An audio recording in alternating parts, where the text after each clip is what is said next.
Hello, Eric again, Riverside Haven. I thought today I'd start on the first of the kind of instructional videos of how to get out to Matka and what to do in Matka. Where I'm standing out right now is where the 60 bus often terminates early. If you come on a weekend or a busy time, the 60 bus is not able to turn around where it's supposed to because too many people park down in the canyon itself and there is limited parking. So you'll come through the village of Glumovo. I'll turn around, you'll see it has a very distinctive mosque behind me, and the bus will come up to the top of this hill and it will stop right here and unload everybody. And down that road there, that road will take you down to the canyon itself. It's about a 40-minute walk from here.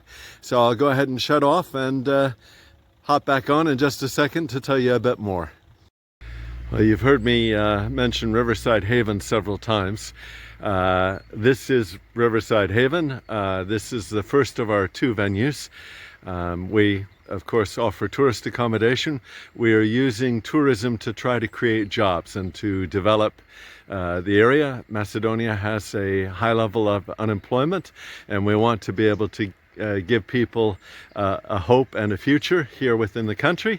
When you pass this house, you're about halfway to the canyon on your walk, if the bus stopped up top. This is our second venue here that you'll also pass upon the way. It is formerly the Kula Alinea, but now Hillside Haven and Cafe MJ. Under normal circumstances, this is where the 60 bus should terminate. You can see behind us, that is the Fresh Lounge Bar.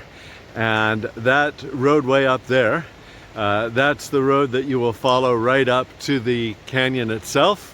Here along here is the International Kayak course where they have competitions behind us. I'll lift up a little, you should be able to see, and move toward a bit.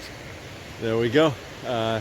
And there behind us is the Evana accommodation where the formerly the workers of the electric power company that generates the power from the dam, that was the living quarters for some of them.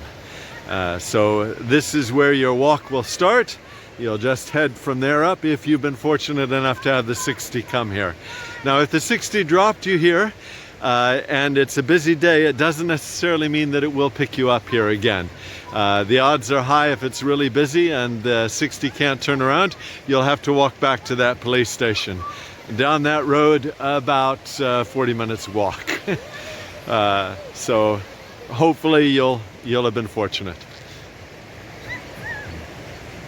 Right, if the 60 bus dropped you off at the Fresh Lounge Bar and you've come up that street there, you'll come up to the small parking lot. If you're driving a car, you really want to park below rather than up here because this place is always crowded. But that little pathway directly behind us is all walking territory from this point on. Right, just behind me here is Boat Trip Canaan. This is the first of the two boat trip services on the lake. Boat Trip Canaan does not have a concession for the caves, so they're not able to take you to Vrelo cave, and they're also not able to ferry you across to climb to Sveti Nikola, but they do have sort of bicycle paddle style boats. And if you're just looking for a short trip on the lake by boat, they're perfectly satisfactory to take. I'll just carry on walking along on our way to the second boat trip place. The second boat trip place is technically named Almata Prima, but they don't have a sign advertising them. But you'll know that you've reached them when you pass through the gatehouse of St. Andrea. The second boat trip place does have a concession for the cave, so they are able to take you to Vrelo cave and back. They also rent kayaks that you're able to use. up and down the length of the canyon. So they do also have trips available on Tri-Tunes. So this is their place. You'll know that you've reached it when you see that. And there is a gatehouse to go through. The gatehouse is St. Andrea, named after, of course, the church of St. Andrea, or monastery of St. Andrea, which you'll see just over there.